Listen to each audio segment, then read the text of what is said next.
আমাকে এই সাবানটা অনেকটাই উপকারিতা দিয়েছে। তোমরাও যদি পারো সাবানটা বানিয়ে ব্যবহার করতে পারো।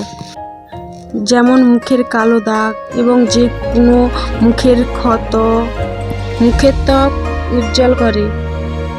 এটা তৈরি করতে বিশেষ কিছু লাগে না, যেগুলি লাগে আমি তোমাদেরকে দেখাচ্ছি, তোমরা দেখতে থাকো ভিডিওতে। এই যে দেখো অ্যালোভেরা, আমি কিছু নিম পাতা নিয়েছি এবং তুলসী পাতা। এই অ্যালোভেরাটাকে ভালো করে আমি এই অ্যালোভেরা থেকে ছালটা বাদ দিয়ে শাঁসটা নিয়ে নিয়েছি, তোমরাও নিয়ে নেবে। এরপর আমি মিক্সিতে সবগুলো দিয়ে আমি একটা ক্রিম টাইপের বানিয়ে নেব। আর এতে দিয়েছি আমি গুঁড়ো হলুদ, তোমরা পারলে কাঁচা হলুদও দিতে পারো।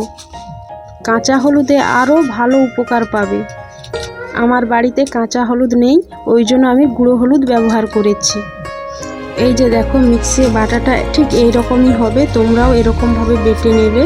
আর আমি কিন্তু এতে জল দেই না, অল্প একটু জল দিয়েছি।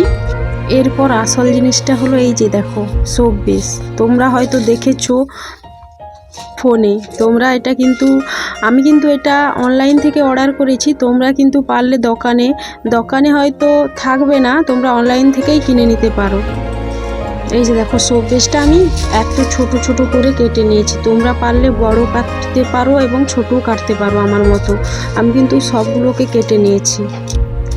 এই যে দেখো আমার কাটা হয়ে গেছে। তারপর আমি কড়াতে জল বসিয়ে নিয়েছি।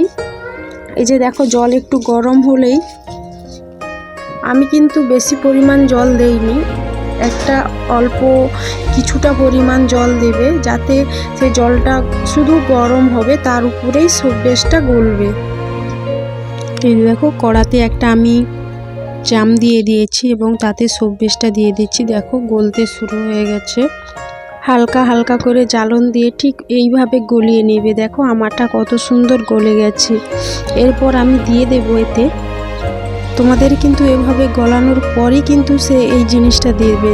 আমার যে মিক্সি বাটা হয়ে গেছে, সেই মিক্সিটা ভালো করে ছেঁকে নিয়ে তারপরে কিন্তু আমি দিয়েছি, তোমরাও কিন্তু পারলে ছেঁকে নিও। এই যে দেখো আমি দিয়ে দিচ্ছি, কত সুন্দরভাবে আমি ছেঁকে নিয়েছি, দেখো কত সুন্দর দেখাচ্ছে। আমি কিন্তু এভাবেই কিন্তু অল্প অল্প করে দিয়ে দিয়েছি। তারপর ভালো করে একটু মিক্স করে নেব। মিক্স করার পর কিন্তু নামানো হবে, একটু ভালো করে মিক্স করে নিতে হবে। হালকা হালকা তাপে ভালো করে মিক্স করার পর নামিয়ে নিতে হবে। আর একটা এতে দিতে হবে মেশানোর জন্য, সেটা হলো তোমাদেরকে দেখাচ্ছি ভিটামিন ই ক্যাপসুল। এটা কিন্তু প্রত্যেক ওষুধ দোকানে বললে তোমাদেরকে দিয়ে দেবে। এই যে দেখো আমি নামিয়ে একটু হালকা ঠান্ডা হওয়ার পর আমি দিয়ে দেব ভিটামিন ই ক্যাপসুল। এই যে দেখো কাঁচের বাটি আমি হালকা নেহার তেল মাখিয়ে নিয়েছি, তোমরা একটু তেল মাখিয়ে এই মিশ্রণটি ঢালতে পারো। আমি এই যে ঢেলে দিয়েছি, এরপর কিন্তু সাবান তৈরি হয়ে যাবে 1 ঘন্টার